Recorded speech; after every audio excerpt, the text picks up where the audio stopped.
الحمدللہ رب العالمین والصلاة والسلام علی رحمۃ للعالمین اما بعد فاعوذ باللہ من الشیطان الرجیم بسم اللہ الرحمن الرحیم۔ ناظرین، آج کا ہمارا درس شریعت احکام زکوٰۃ کے متعلق ایک نہایت ہی اہم مسئلے کے بارے میں گفتگو کر رہا ہے۔ مسئلہ یہ ہے کہ کیا امام کو، مؤذن کو، خطیب کو زکوٰۃ دے سکتے ہیں یا نہیں دے سکتے، ان کو زکوٰۃ دینے سے زکوٰۃ ادا ہوگی یا نہیں ہوگی۔ تو اس کے اندر دو چیزیں ہیں جن کا لحاظ رکھنا ضروری ہے۔ پہلی بات تو یہ ہے کہ وہ مستحق زکوٰۃ ہوں، فقیر شرعی کے زمرے میں آتے ہوں۔ فقیر شرعی وہ شخص ہوتا ہے کہ جس کے پاس نصاب کی مقدار اضافی مال موجود نہیں ہوتا، یعنی 52.5 تولے چاندی کی مقدار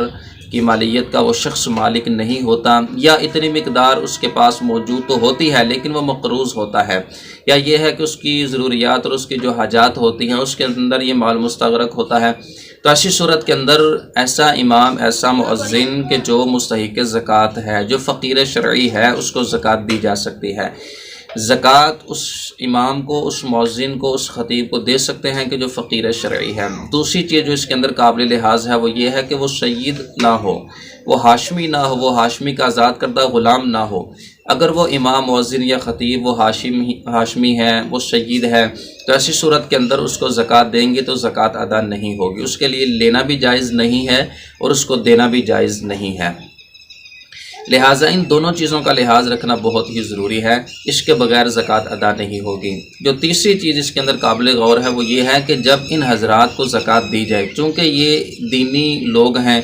جو دینی پیشوا ہیں، ان کے ساتھ ان کا تعلق ہے، بالخصوص امام کا، خطیب کا، تو ان کا جو ادب و احترام ہے وہ بہت ضروری ہے، وہ نہایت ہی ضروری ہے۔ اگر ادب و احترام کے حوالے سے کوئی کمی لاحق ہوتی ہے، ان کے حوالے سے جو نا وہ دل میں حقارت پیدا ہوتی ہے کہ یہ تو زکوٰۃ لینے والا بندہ ہے، اس کے اوپر تو زکوٰۃ بھی صرف ہو سکتی ہے، معاذ اللہ اس کی حقارت دل کے اندر پیدا ہو گئی،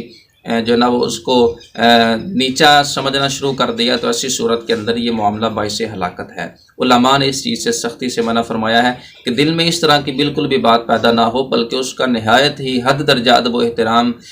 کو ملحوظ رکھتے ہوئے، اور ادب و احترام جو ہے یہ تو ہر ایک کا لازم ہے، بالخصوص جو مستحق زکوٰۃ ہوتے ہیں ان کا ادب و احترام ورا کے اوپر بہت ضروری ہوتا ہے، وہ لازمی ہوتا ہے۔ وہ یہ چیز سوچیں کہ ہماری زکوٰۃ کی جو ادائیگی ہے اس کا یہ وسیلہ بن رہے ہیں، اگر یہ فقیر نہ ہو، غریب نہ ہو، تو ہم زکوٰۃ کس کو دیں گے؟ ہم تو پھر اللہ تعالیٰ کی طرف سے جو نا وہ بری ذمہ نہیں ہو سکیں گے۔ لہٰذا ان کے سر سے فرض اترنے کا یہ سبب اور وسیلہ بنتے ہیں غریب لوگ، لہذا اس اعتبار سے ان کا ادب و احترام کرنا چاہیے۔ اور جبکہ یہ تو دینی پیشوا ہیں، جو امام ہے، خطیب ہے، یہ تو دینی رہنما ہے، لہٰذا ان کا ادب و احترام عام لوگوں سے زیادہ بڑھ کے ہوتا ہے۔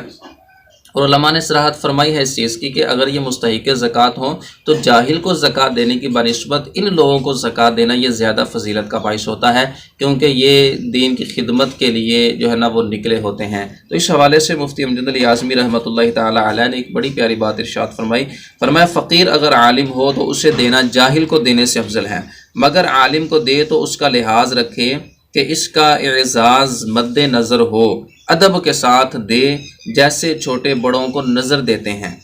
اور معاذ اللہ عالم دین کی حقارت اگر قلب میں آئی، دل میں آئی، تو یہ ہلاکت اور بہت سخت ہلاکت ہے۔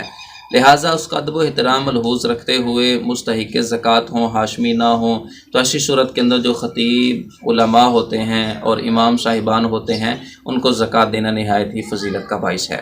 اللہ تعالی ہمیں شریعت مطہرہ کے مطابق عمل کی توفیق عطا فرمائے، آمین بجاہ النبی الامین صلی اللہ علیہ وسلم۔